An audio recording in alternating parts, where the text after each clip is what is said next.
Di tengah kondisi yang hening ini, apakah hati setiap orang merasakan kedamaian? Apakah hati kita selalu murni serta terbebas dari noda batin? Kondisi batin ini adalah kondisi terbaik bagi kita untuk melatih diri. Dalam meneladani Buddha, kita harus belajar untuk meneguhkan pikiran, untuk membangun tekad dan ikrar luhur. Kita harus memiliki keteguhan pikiran. Melatih diri bukan berarti hari ini kita membangun tekad, besok sudah langsung memperoleh pencapaian. Ia membutuhkan kesabaran. Setelah membangun tekad luhur, tak peduli bertemu dengan kondisi apapun, hati kita harus tetap damai.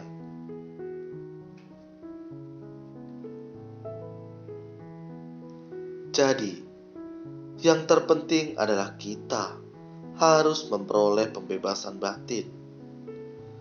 Kita harus mengembangkan kekuatan kebijaksanaan, baru bisa memperoleh kedamaian batin. Jadi, untuk memperoleh kedamaian batin, dibutuhkan kebijaksanaan. Tanpa kebijaksanaan, kita sulit merasakan kedamaian. Karena saat bertemu dengan kondisi luar, banyak hal yang menjanggal di dalam hati kita. Itu membuat hati kita tak merasa damai.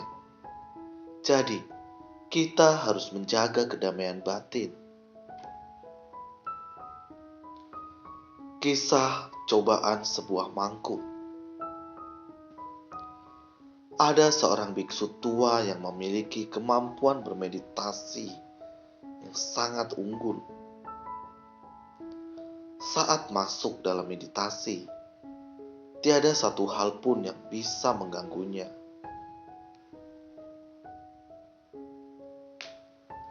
Mengetahui biksu ini memiliki pelatihan diri yang baik, kaisar pun memberinya sebuah mangkuk berwarna ungu keemasan. Saat menerima mangkuk itu, sang biksu merasa sangat gembira. Mulanya, dalam pelatihan dirinya, dia tidak pernah mementingkan segala materi. Namun, setelah menerima mangkuk itu dari kaisar, dia mulai menganggap mangkuk itu sebagai barang paling berharga dalam hidupnya. Setiap hari, dia melindungi mangkuknya itu dengan baik. Hingga suatu hari, Raja Yama menyadari bahwa masa kehidupan biksu tua itu di alam manusia sudah hampir berakhir. Lalu, dia mengutus 2 setan kecil untuk mencari biksu tua itu dan membawanya ke neraka. 2 setan kecil pun pergi ke kuil untuk mencari biksu tua itu.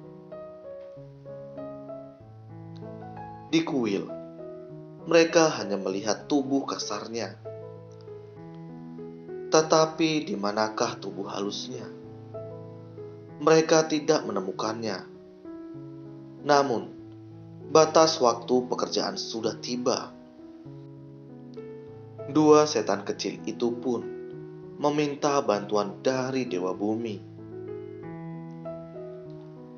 Dewa Bumi berkata kepada mereka, biksu ini sudah melatih diri hingga mencapai tingkat pembebasan. Begitu dia masuk dalam meditasi, kalian tidak akan bisa menemukannya. Tubuh halusnya sudah meninggalkan alam nafsu ini. Kalian tidak akan bisa menemukannya.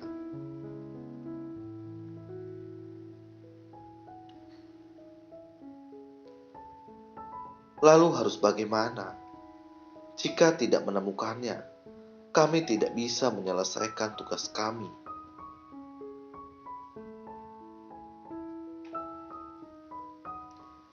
Dewa bumi berkata kepada mereka, yang paling disukainya adalah mangkuk ungu keemasannya itu. Jika bisa menemukan mangkuk itu, kalian ketuklah mangkuk itu dengan berlahan sebanyak 3 kali. Setelah itu, biksu itu akan kembali dengan sendirinya.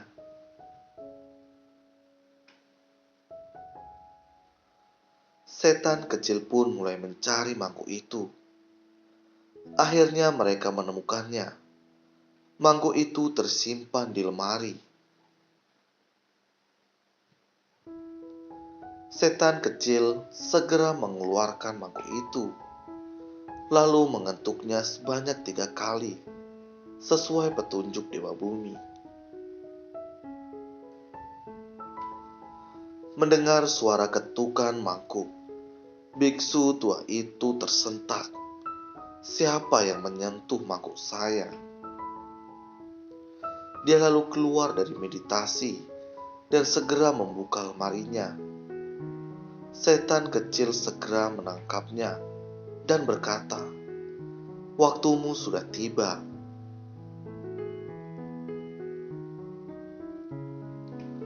Biksu itu berkata, "Saat saya masuk ke dalam meditasi, kalian tidak bisa menemukan saya. Mengapa sekarang kalian bisa menemukan saya?" Setan kecil itu berkata, "Di dalam hatimu masih ada kemelekatan terhadap dunia fana ini. Dalam hatimu masih ada sedikit nafsu keinginan. Hatimu masih belum memperoleh kedamaian abadi. Karena itu, begitu saya mengetuk mangkuk sebanyak 3 kali, kamu langsung kembali."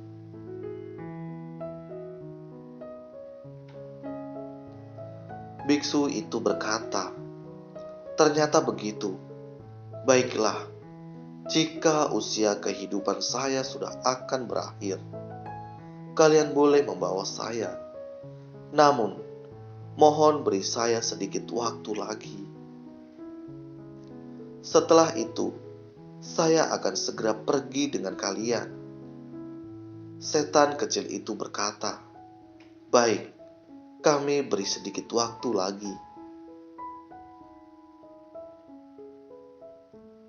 Biksu itu mengambil mangkuknya seraya berkata, "Karena mangkuk ini, hati saya menjadi tidak damai.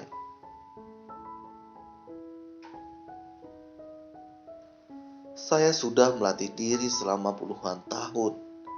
Namun, karena mangkuk ini, hati saya tetap diliputi oleh noda batin." Lalu, dia membanting mangkuk itu sekeras mungkin, hingga akhirnya pecah.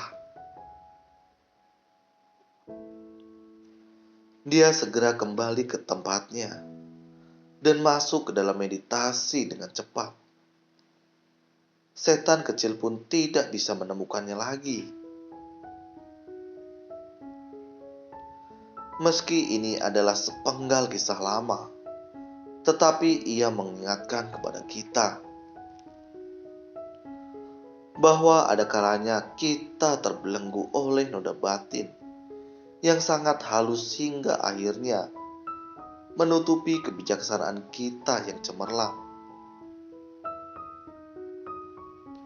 Jika noda batin itu tidak dilenyapkan, maka sulit bagi kita untuk merasakan kedamaian. Karena itu, kita harus tekun dan bersemangat untuk mendengar Dharma. Setelah mendengar Dharma, kita harus berusaha untuk melenyapkan noda batin. Jika setiap orang bisa melenyapkan noda batin sendiri, maka ia akan membawa manfaat bagi diri sendiri. Karena itu, saya sering berkata, guru membimbing kalian masuk ke dalam pintu, tetapi pelatihan diri bergantung pada pribadi setiap murid.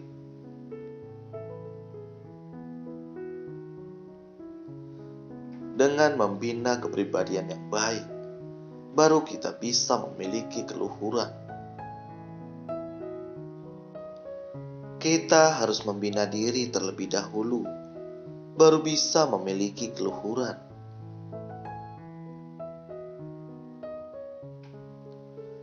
Kita harus menjaga pikiran dan melatih diri sebaik mungkin untuk membina sifat luhur kita.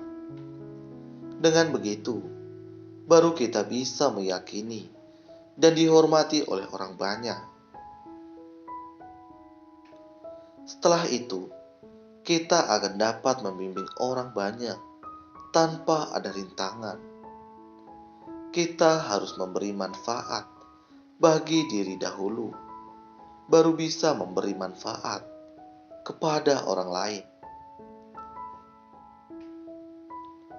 Semoga setiap orang dapat menerapkan prinsip kebenaran ini dalam keseharian. Saat memahami satu kebenaran, kita akan dapat menebus prinsip-prinsip lainnya. Dalam menghadapi semua makhluk dan berbagai kondisi luar, apakah hati kita bisa merasakan kedamaian? Itu semua bergantung pada kondisi batin kita.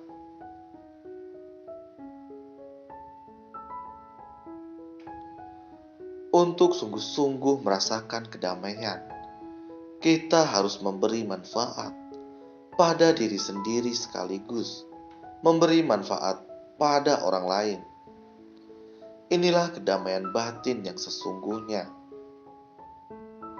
Semoga bermanfaat. Terima kasih.